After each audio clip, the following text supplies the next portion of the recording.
ఒక వితండవాదం, ఒక తప్పుడు ప్రచారం రేవంత్ రెడ్డి ఎత్తుకున్నాడు. ఎంతకు దిగజారంటే మార్ఫింగ్ వీడియోలు, ట్విస్టెడ్ ఆడియోలు, ఏవన్ జనరేటెడ్ ఇమేజ్లతో ప్రజలను మభ్యపెట్టాలని ప్రయత్నం చేస్తా ఉన్నాడు.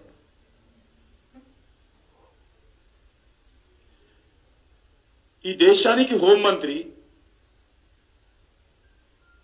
ఆయన మాట్లాడినటువంటి, మన తెలంగాణలో మాట్లాడినటువంటి మాటలను కూడా సిద్దిపేట జరిగిన బహిరంగ సభలో మార్ఫింగ్ చేయడము ఇంతకంటే ఇంకో నేరం ఉండదు.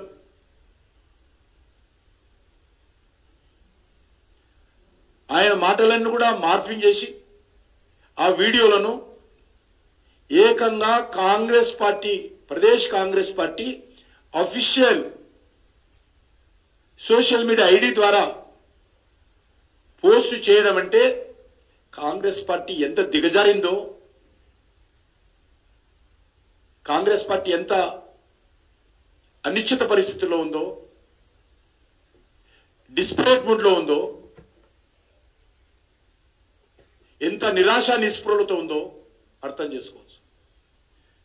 మనే తెలంగాణలో మాట్లాడినటువంటి హోంమంత్రి అన్ని టీవీలలో ఒరిజినల్ ఆడియోస్ ఉన్నాయి, అన్ని టీవీలలో లైవ్ వచ్చింది. దాన్ని ఈరోజు మార్ఫింగ్ చేసి లేని మాట ఆయన నోట్లో పెట్టినట్టు చూపించి ఈరోజు ఈ రకంగా సోషల్ మీడియాలో ప్రచారం చేయడము ఇంతకంటే దిగజారుతనము,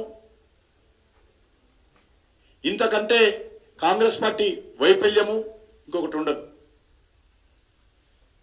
కేంద్ర ప్రభుత్వానికి సంబంధించినటువంటి హోమ్ మినిస్టర్ మాట్లాడినటువంటి మాటలను మార్ఫింగ్ చేయడం అంటే అది సామాన్య విషయం కాదు, చాలా సీరియస్ విషయం ఇది. ఇది కేవలం రాజకీయ కోణంలోనే చూడలేము.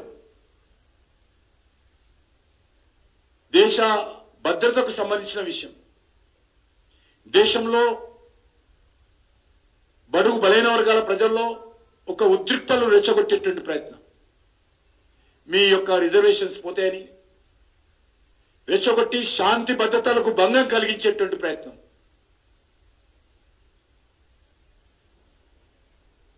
రేవంత్ రెడ్డి కుట్ర చేశాడు. కానీ అదృష్టవశాత్తు రేవంత్ రెడ్డి మాటలను ప్రజలు నమ్మరు కాబట్టి, చాలా ఈజీగా తీసేస్తున్నారు కాబట్టి, ఆయనను ఒక జోకర్ కింద చూస్తున్నారు కాబట్టి ఈరోజు ప్రజలు ఏమాత్రం పట్టించుకోవడం లేదు. శాంతియుత వాతావరణం దెబ్బతీసేటువంటి ప్రయత్నం చేస్తున్నాడు రేవంత్ రెడ్డి. అయినా ప్రజలు ఆయన మాటలు పట్టించుకోవడం లేదు. ఘర్షణలు రేగాలనే కుట్రలు చేశాడు. దీని ద్వారా రాజకీయ లబ్ధి పొందాలని ప్రయత్నం చేస్తా ఉన్నాడు. నేను మరొక విషయం కూడా మనవి చేస్తాను ఈ సందర్భం. భూమి మీద ఉన్నటువంటి ఏ శక్తి కూడా ఈరోజు రిజర్వేషన్ల విషయంలో పేద ప్రజలకు అన్యాయం చేయలేరు. కాంగ్రెస్ పార్టీ చేయాలనుకున్నా చేయలేరు, ఎవరు చేయలేరు. చివరి శ్వాస వరకు భారతీయ జనతా పార్టీ పేద ప్రజలకు రిజర్వేషన్స్ మరింత సమర్థవంతంగా అమలు జరగడం కోసం కృషి చేస్తాము.